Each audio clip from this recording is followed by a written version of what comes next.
Okay, everyone, I'm really, really amped today because I have the honor of talking to Kingsley Ben-Adir, aka Malcolm X. Kingsley, how you doing today, man? Yo, what's up, Steve? So everyone who's watching this interview right now, just a heads up, we're going to be talking spoilers in this film of One Night in Miami. So make sure you tune in after you watch the film. So having said that, Kingsley, this morning I woke up. I'm a guy, I like to gamble and I look up like Vegas predictions and odds. And I saw that you are right now one of the favorites to be nominated for lead actor for the Oscars. How does that make you feel as an actor, seeing something like that? I didn't know that. So yeah, I'm hearing this for the first time from you, and I guess the feeling was in real time, kind of surreal and honored, but mainly surreal, I guess. Yeah, I mean, I saw it. And I was like, wow, like out of those top fives that get nominated, you're right now a favorite, and I think it's so well deserved. And it's interesting too because with your approach to Malcolm X here, I feel like you brought so much humanity to a character of Malcolm X, and I think that was much needed because I think he gets misjudged a lot in the public eye through history. And I wonder, was that conscious on your part, or is that something that kind of just came No, about? absolutely conscious, and it was crucial.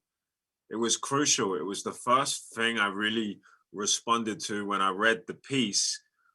I was reading it for Cash, and I kept being drawn towards Malcolm. And I guess what I was experiencing was this really interesting take on the vulnerability of him and all of the men, but particularly like Malcolm for me, maybe because I was just drawn towards him. This was like, no, this is an opportunity to like show a really different side of the great man, you know? Yeah, I think you did a hell of a job on that department of it. It was so needed for people to see.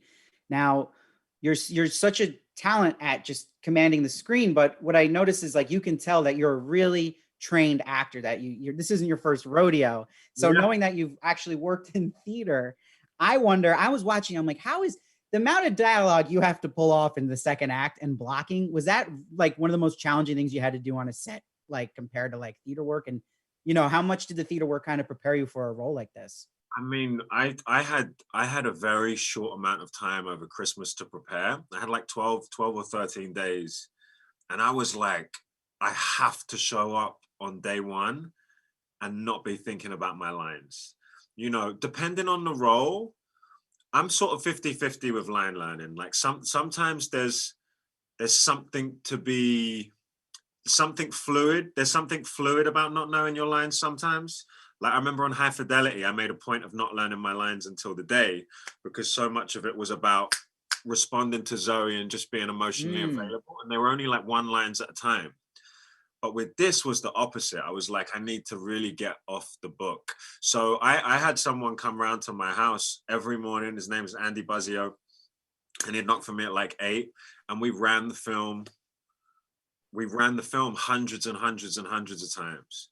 So when I Whew. got to first day in New Orleans and with Regina and the guys, and we did our table read, I didn't need a script. You know, I just fired the whole performance off the table because Regina and I spoke about over Christmas needing to be able to jump in and out of any moment of the film at any time, just because of structurally how the schedule was going to work. So that was my, commitment to Malcolm, but commitment to Regina in the production as well, just to make sure I was on top of that. So that's interesting. You mentioned Regina. So Regina King, if people don't know, amazing actress directing this film. It's her feature directorial debut. Can you kind of give me the pros of working with a director that is an actress, an experienced actress like herself? Like maybe some things you noticed from this particular experience you would kind of take with you for your other projects? Regina, Regina was everything about this project. Her understanding, her deep connection to the craft of acting and process and her sensitivity around emotional performance. She really guided us, man. Like I look back and I'm like, what? Just like I just that I worked with her. Like it was a really, really, really, really special few months. Yeah. I mean, and I could see like you guys give that vibe, like everyone there is giving 150%, you know, and some films you don't feel that. And this you clearly do. And I think what you did so well with Malcolm X is you see like different emotions just you present just through your facial expressions, whether it's paranoia or just always very serious, but also like is the realist of this group. Do you though find, because I felt like maybe the only joy this man maybe ever feels is like when he's on the phone with his daughter. Like, do you find much joy in this man? Like when you got into his head, like what is your kind of view on that? I think his cameras in this movie were that I wanted to make them his a treasure for him, and Okay. and the moments, you know, the moments with his girl on the phone. Regina and I spoke about being very, very careful about. We wanted to find as much smiling as we could because we knew when we got into the room after the roof that the movie was going to go into a really heavy feeling, and the direction was going to, you know, the night was just steering off track. So in that beginning bit and at the fight and with the prayer and at the phone box and with the boys in the room, it was really about trying to find as many moments as we could grounded in, you know, the psychology and in Malcolm's point of view, but just to see him smile because he smiled so much, you know.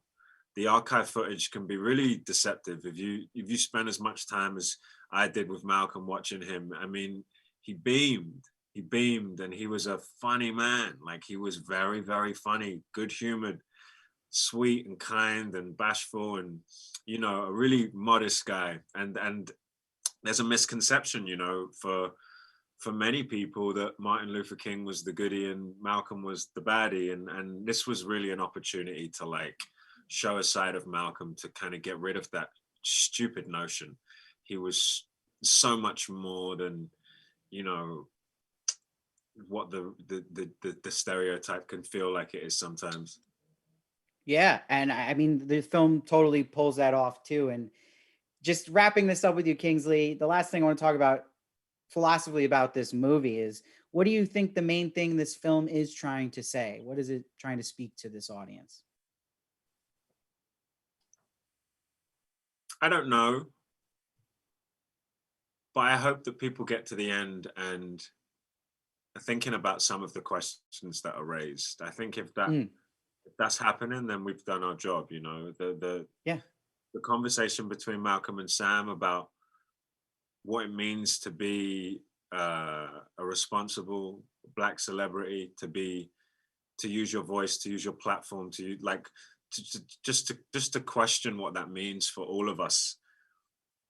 And for all of us, it's different depending on who you are. And I think if we somehow manage to spark or ignite some conversation around that, then I hope that's what, you know, that comes out. Kingsley, that was beautifully said. I'm excited for people if they've already watched it or haven't, just keep watching this film. It's going to be talked out so long now. It's a award buzz here. It's One Night Miami on Amazon Prime. Now you can watch it. Kingsley, thank you so much for joining me, and I wish you the best of luck. I'll be rooting for you in award season. Thank you, Steve.